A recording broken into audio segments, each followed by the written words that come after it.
Knowing I'm a huge watch fan and therefore a crazy Rolex guy, a friend of mine asked me, Danny, did you see what happened yesterday in New York? The looters broke into an authorized dealer and cleaned the place out. My first thought was, okay, how are they going to clean this up? Here's what I mean. I'm after all of these sought after models, all of the stainless steel models that you can't get. The Daytona, the Hulk, the Batman. I want to get those. I have the money, but Rolex is absolutely a genius brand because what have they figured out? Supply and demand. What happened with COVID? They shut down just so they could choke the supply and keep the demand high. This store was broken into and immediately the NYPD says $2.4 million. Where'd they get that figure?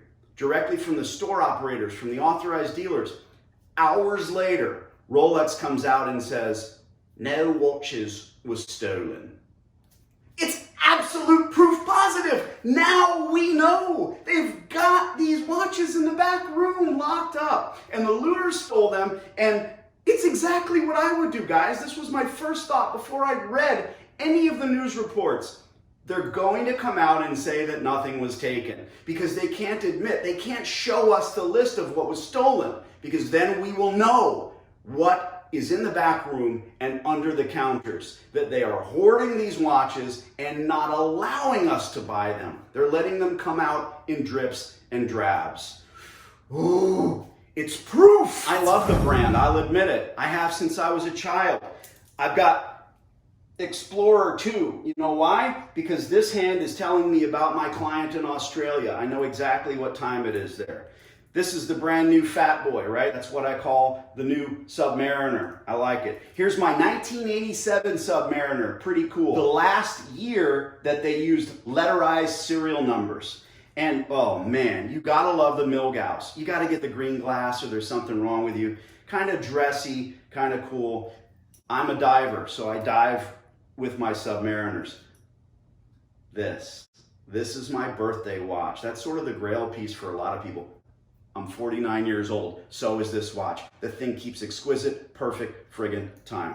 Come on, man. I'm Italian, I'm from New York originally. You gotta have yourself a Tony Soprano solid gold president with the president bracelet. Gotta have it. I'm not trying to be sensational, but this is sensational news for those of us that love Rolex. I'm also not trying to hide anything from you. A lot of times when I'm watching YouTube videos and I see guys with high-end firearms or watches, my immediate thought, where did he get the money? How does he do it? I'm Danny D'Angelo, the free laundromat guy.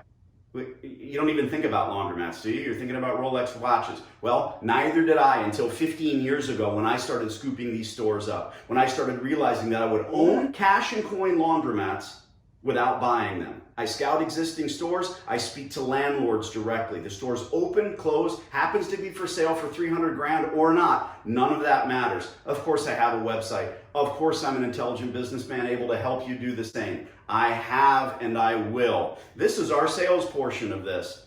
How do I afford Rolexes? Freelaundromat.com. I can help you do the same. We turn quarters into dollars and dollars into Rolexes. That's it, that's all. Try to find some dirt on me. It ain't out there. God bless America. Wristwatch check. Yeah, I don't do that. I don't think it's a secret in my circles that I am a massive Rolex fan, and when I see that the looters, the rioters, not the peaceful protesters, but the looters and rioters have broken in to a Soho, which is New York City, Rolex store, an AD, an authorized dealer. Now the reports come out directly from the police department that there was $2.4 million worth of merchandise stolen. Cops said that. It's also on Reuters, it's in the New York Times, it's all over the place. 2.4 million. Now, my first thought as a guy who collects Rolex watches and is after all of these sought after stainless steel models that we can't get right now, what's Rolex going to say? Because if almost $3 million worth of merchandise was stolen and the rioters, the knuckleheads as I call them, got into the store and got into the safes or whatever was left out, which is probably nothing, how are they going to explain what they lost and inventory that? So in my mind, and this is breaking news right now, in my mind, my wheels are spinning. Man, I'm looking for a Batman, can't get one. Geez, I want a Hulk, I can't get one. Were they in the safes in the back? Because if there's any flagship store where these Rolexes will be available, it's gotta be the Soho store, right? It's gotta be New York City. That's a big AD. Were they there? Well, let's just talk about the current environment and the situation. Forget about the politics of what's going on. Forget about the knuckleheads, the rioters, and the peaceful protesters. We had COVID-19 and instantly Rolex shut their doors. Smart move. Because if they're continuing to make models but can't sell them in their authorized retailers, then it wouldn't make sense. Their whole game is supply and demand and limiting the supply and upping the demand. Come on, we all had high school economics, some of us college, so we get it. But here's the thing. How'd they lose $2.4 million? And the police are saying that the stores were smashed in and all the merchandise walked out. There's videos of it happening. Rolex did comment. Rolex never says anything. If you watch the Academy Awards this year, Rolex doesn't even show their watches when they have a commercial.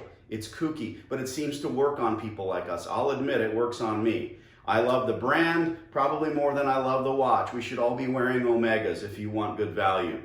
Lambaste me, I really don't care. I'm on the waiting lists. I purchase from authorized dealers, and my first thought, how many Daytonas were in that store? Think about it. How many Daytonas in stainless steel, blackface, whiteface, were in that store and now they're gone? Well, guess what? Try to find the news story, and Rolex did comment. You know what Rolex said? No watches was stolen. How do you lose $2.4 million in merchandise the first hour? NYPD cops were literally saying, they lost watches, the store's cleaned out. And Rolex popped off and said, we didn't lose any merchandise in the store. What do you think the real list looks like?